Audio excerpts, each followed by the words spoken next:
Cell का time आता है ना, हर कोई उनका बचा हुआ सामान तुमको बेचना शुरू कर देता है। फिर वो चाहे बड़ी बड़ी हमारी स्मार्टफोन कंपनियां हो या फिर हमारे सो कॉल्ड यूट्यूबर जो कहते हैं कि उनकी वीडियो डिस्क्रिप्शन के अंदर लिंक है, वहां से परचेज कर लो।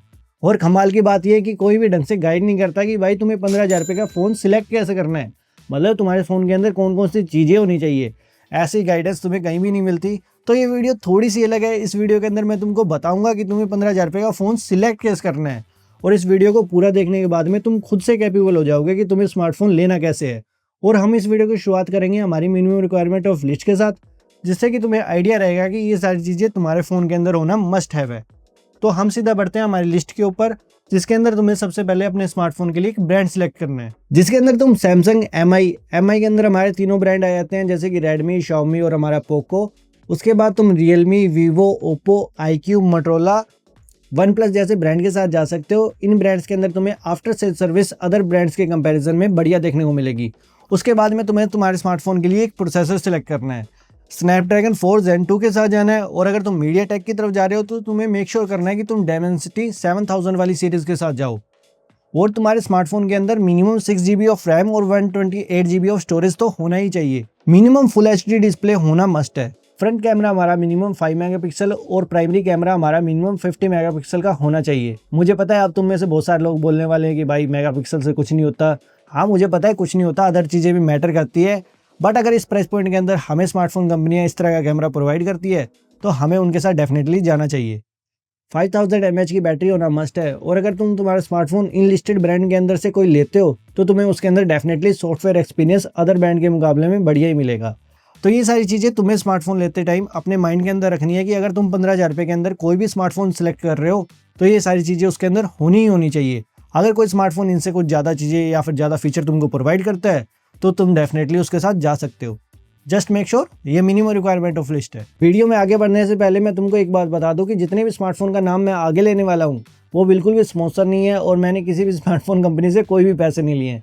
और तुम इसी बात के ऊपर इस वीडियो को लाइक कर सकते हो और हमारे चैनल को सब्सक्राइब कर सकते हो, क्योंकि हम इस तरह के होनेस्ट ओपिनियन लेके आते रहते हैं।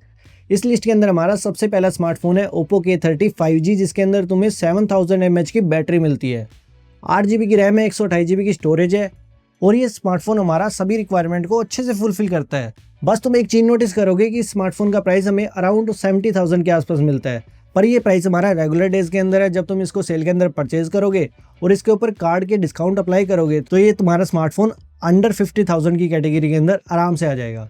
और आगे भी मैं ऐसा ही करने वाला हूँ। जितने भी तुम स्मार्टफोन देखोगे मे भी उनका प्राइस तुम्हें 60 और 70 भी लगे, लेकिन जब तुम उसको सेल के अंदर और कार्ड वगैरह अप्लाई करोगे तो वो तुम्हें अंडर 50 की कैटेगरी के अंदर आ जाएंगे। तो तुम घबराना मत कि वीडियो का टाइटल तो 15,000 था और मैं तुम्हें 17,000 वाले फ़ोन दिखा रहा हूँ। जब तुम इनको सेल के अंदर लोगे तो ये तुम्हारे अंडर 15,000 वाली कैटेगरी के अंदर आ जाएंगे। अगला स्मार्टफोन है हमारा पोको X7 5G, जिसके अंदर तुम्हें 8 GB की रैम, 128 GB की स्टोरेज मिलती है। और इस स्मार्टफोन के अंदर हमें प्रोसेसर सच में काफ़ी तगड़ा मिलता है, जिसके अंदर तुम्हें मीडियाटेक डायमेंसिटी 7300 अल्ट्रा सीरीज वाला प्रोसेसर मिलता है। और ये स्मार्टफोन हमारा अराउंड 70,000 के अंदर रेगुलर प्राइस के ऊपर लिस्टेड है। सेल और कार्ड डिस्काउंट वगैरह अप्लाई करने के बाद में तुम इसको अंडर 50,000 के अंदर ग्रैब कर सकते हो। इसके बाद में हमारे स्मार्टफोन की लिस्ट के अंदर मोटरोला के 2 फ़ोन आते हैं, जिसके अंदर तुम मोटरोला G96 के साथ जा सकते हो, और इसी का एक छोटा भाई G86 भी आता है।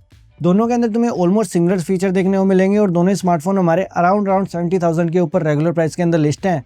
और ये दोनों ही मोबाइल काफ़ी तगड़े हैं और ये तुम्हारी मिनिमम रिक्वायरमेंट ऑफ लिस्ट को बिल्कुल अच्छे से फुलफिल करते हैं। तो तुम इन दोनों फ़ोन के अंदर से कोई भी चेकआउट कर सकते हो।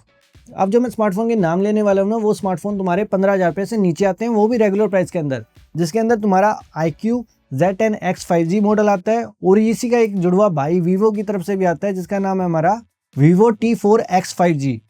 हमारे दोनों स्मार्टफोन हूबहू सेम है और दोनों के अंदर तुम्हें सिमिलर स्पेक्स देखने को मिलते हैं। और ये स्मार्टफोन हमारा अंडर 50,000 की कैटेगरी के अंदर आता है और रेगुलर प्राइसिंग इसकी अराउंड 13,000 रुपये के आसपास है।